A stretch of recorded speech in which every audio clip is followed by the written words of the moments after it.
Oh no. Oh no. Oh no. This is The Quiet Man.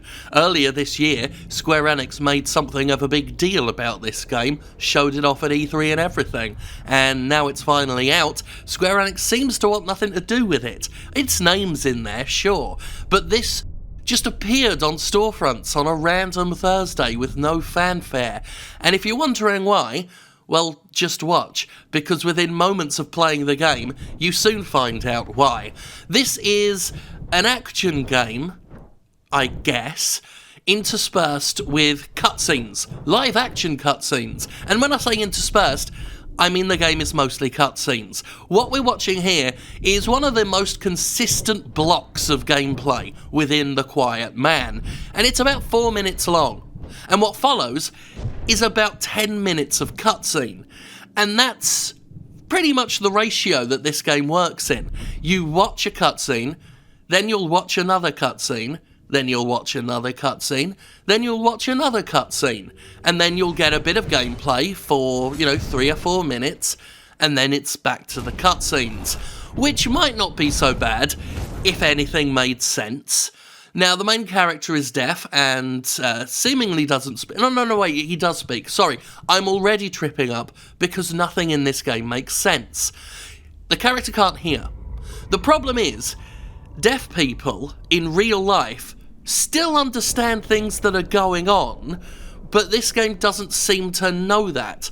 So not only does it have no dialogue and 10-minute cutscenes, well, sometimes longer than 10 minutes, 10-minute minimum cutscenes in which there's lots of dialogue, but no subtitles, and not even good opportunities to lip read if you can lip read. Some of the cutscenes are in engine, and the game engine is, well, look at it, it's unpleasant. It's hideous. And the main character's face, you might notice, never changes in-game. It's just the same blank expression on this Loris Tyrell via Gucci dude. But anyway, where was I? Right, yes, the story. It makes no sense. You are this person, Zips McCoy here with his swanky leather jacket, who is after some people, or not? Anyway, there's a bloke with a bird skull later on that kidnaps his girlfriend or his mother. It's not quite sure because she's the same age in flashbacks and modern life. But anyway, she gets kidnapped, I think. And, oh yeah, I got stuck over here because the game doesn't explain anything to you. There's a heartbeat that plays, and when it beats quick enough, press X. So anyway, back to the story. Yeah, I don't know what happened, because not only does the game not have any spoken dialogue, it deliberately obscures other things. Like, there's a ransom note in one of the early cutscenes, this one. It's here somewhere, fuck knows where it's here and here, but there is a ransom note, and the camera doesn't let you read it. It only shows you the last bit of it, which just has a few words in it. Now, the main character can read it. The main character's talking to can read it. You can't. So even when there's written dialogue in this game, I say dialogue, text, any text in this game, Club Moonrise, one of the few bits of text that are in it, so at least we know what the club's called, whatever the club is. I don't know who runs the club. I don't know what relationship that person really has with the Quiet Man. I don't know who this pudstick is. But that infuriated me, because this is what the game's like for most of it. This. Just nothing. People talking, and just some little twinkly effect over their voice. And that's interesting. It's interesting to suggest that maybe the game's from the perspective of someone who can't hear, but people who can't hear still understand what's going on in their world. We don't here. Anyway, I'm going to speed up the rest of this cutscene because I need you to get at least a sense of how long these fucking live-action cutscenes last, but I don't want to sit here for the entire 10 minutes while it plays with no dialogue and the text obscured. And in some of the cutscenes, there's a bloke wearing a mask, still speaking, still chatting away, and as I say, some of the cutscenes are in engine, and the game's so hideous, you can't read lips with that. So this game isn't even designed for people who have already coped with being unable to hear things. It's just contemptuous of fucking everyone. Anyway, let's speed this shit up. Now, I was going to play this sped up section all on its own without me speaking, but I realised that even sped up to maximum, as fast as it can go, it still drags on for fucking ever. So I need to talk, because otherwise you'll be as bored as I was for 2 hours. Yeah, it's 2 hours long and costs $15. A few days ago, Toby Fox put out Deltarune Chapter 1, which was about as long as this, a complete game, a complete story. It was brilliant, it was free, and then a few days later, Square Enix shits this out. So here they are talking. I don't know what's going on. I don't know. There's this argument over shoes. Now, it turns out that everything that happens in this game, as near as I can tell, is over a fight concerning a pair of shoes. One person steals another person's shoes, then that person's mother girlfriend gets shot. That's the impetus. That's what kicks off everything. Two dudes fight over a pair. There we are. There's that letter. And that's it. That's the most we see of the letter. The important thing that's spurring the quiet man on to do stuff. And we don't know what it is. I guess we've just got to guess that it's, oh yeah, don't worry. There's a scene with that girl playing piano and singing, because this game, I think, is meant to be a comedy. It has to be a joke game.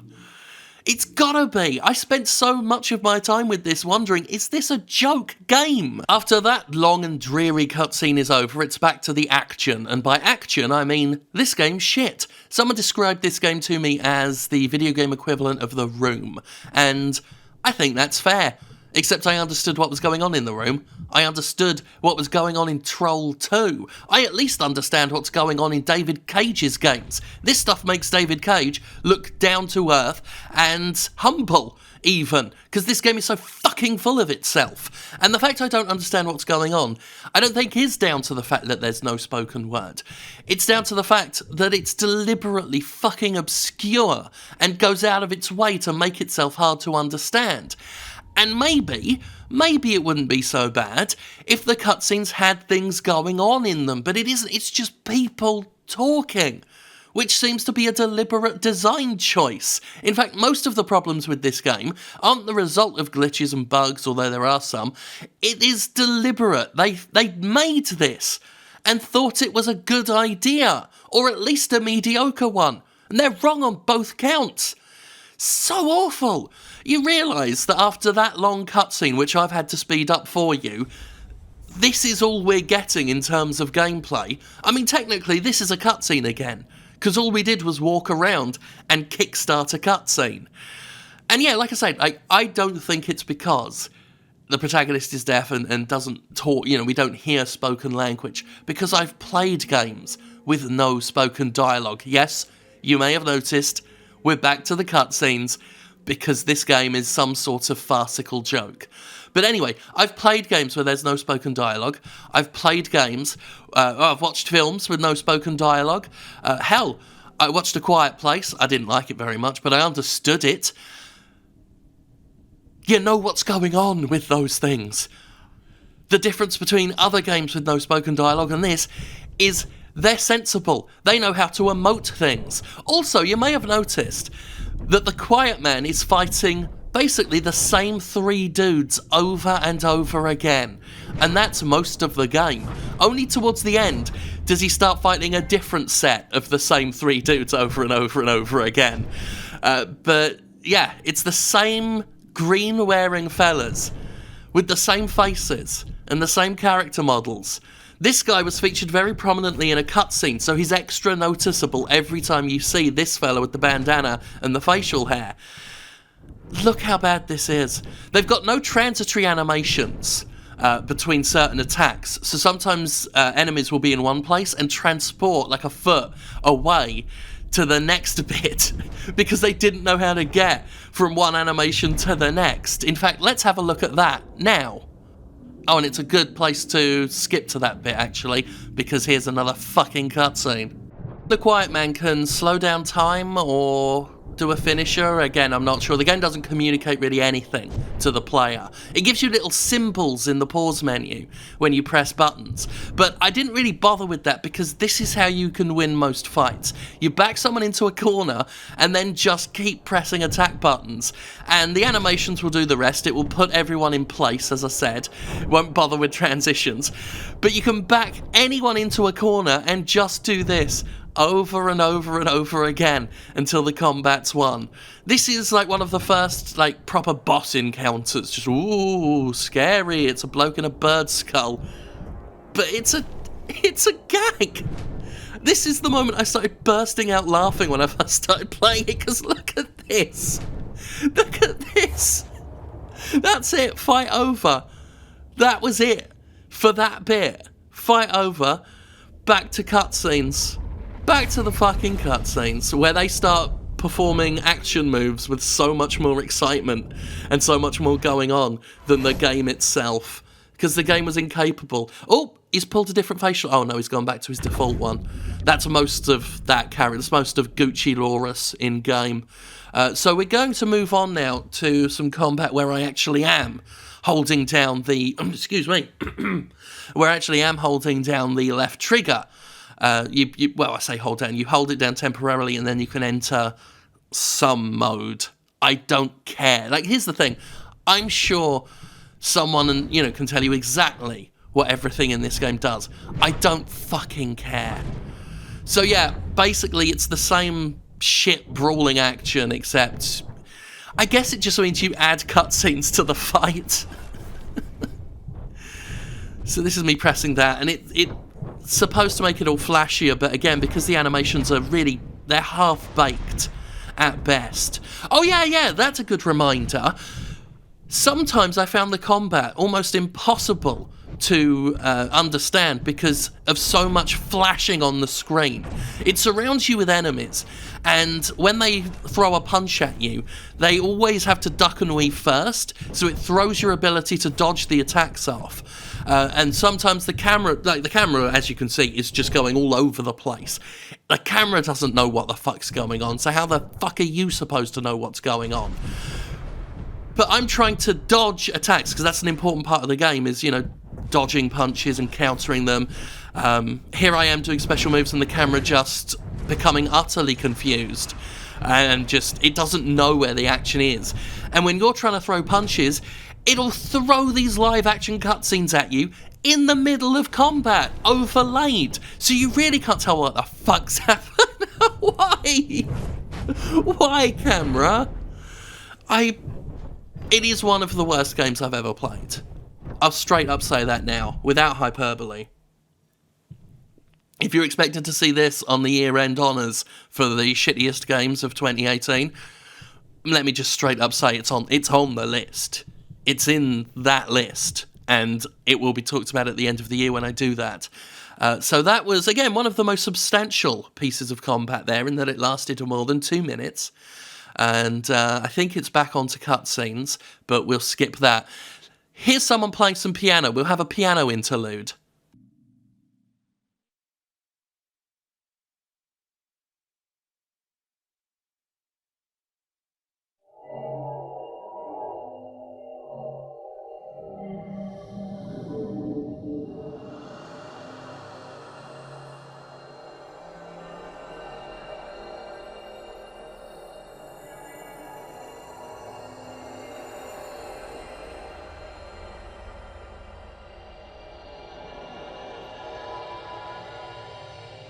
Yeah, that goes on forever, because this game was made by the cast of fucking Police Academy. So it's back to the Quiet Man fighting the same 3 dudes in an area we already fought them in, because the game reuses areas as well as everything else.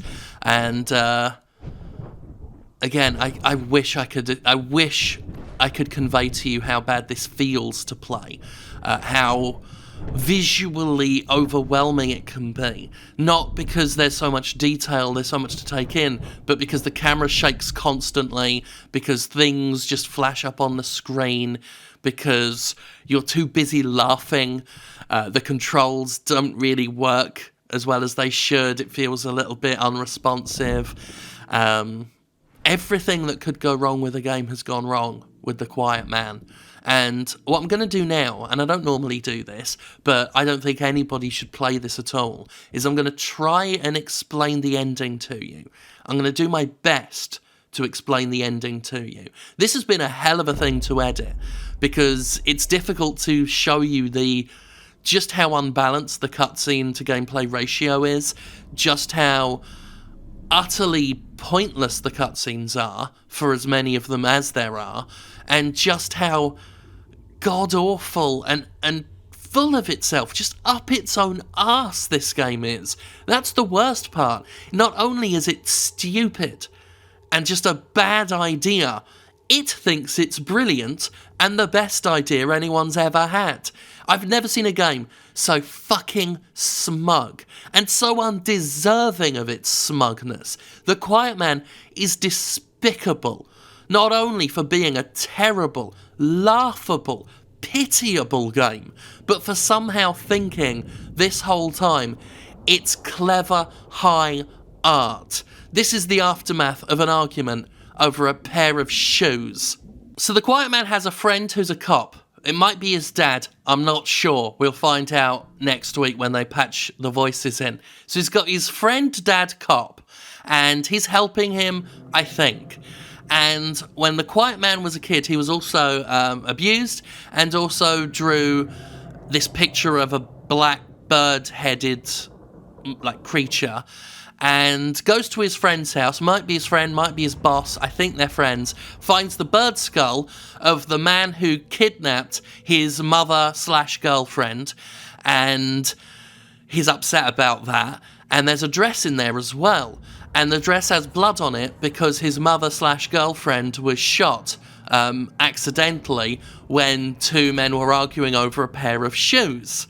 He's very upset about that, and he screams, and it's funny because we don't hear the scream, and the camera shakes as if he's got magic powers now.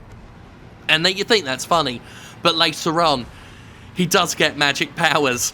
So anyway, that's a little shot of everything that's happened so far in the game. The shoes, the shooting of his mother and his girlfriend, the letter that we never get to read, his part of the final boss fight, which is, well, I beat it by just button mashing. Some of the bosses, I think they're supposed to be a bit more involved than button mashing. There are two that I just have no idea how I beat, because they were invulnerable to all the attacks, and they were invulnerable to even the slow motion-y /finisher stuff. But sometimes they weren't. And again, the game didn't really communicate anything. So I beat that by button mashing and doing the same, back them into the corner and just hit the buttons trick. He's wearing the bird skull by now. He put that on for reasons that I don't care about. He goes to shoot mother girlfriend, Quiet Man gets in the way, gets shot. At this point you may wonder, will the Quiet Man come back to life as some sort of bird monster? Yes, he does. He will do that. In fact, let's show that now, because the rest of this is just more waffly drivel that doesn't really explain anything and doesn't really matter.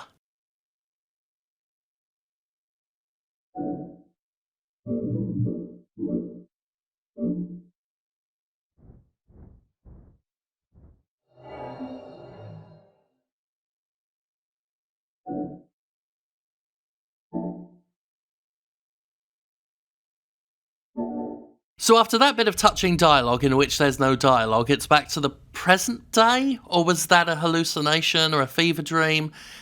Is she his mum? Is she his girlfriend? She's the same age in flashbacks as she is in modern times. But anyway, here comes the Quiet Man, who is now the Birdman. So that's exciting for everybody to see. Comes back from the dead in a game where no supernatural elements have been introduced until this point. We've been 2 hours by this point of the Quiet Man just beating up the 3 people that he seems to love beating up. Bad guy, who was a good guy, appears with the gun. This bad guy, by the way, was only established as a friend in one scene. Just one scene. In fact, there's a bit within the game where he's beating the hell out of the bad guy, and it keeps flashing back to the great times they had together. And it's flashing back to moments from that one scene. So with the powers of the Birdman, enemies come and you can beat them up with all sorts of flashy animations like this. Or you could do what I did and just, well, do this.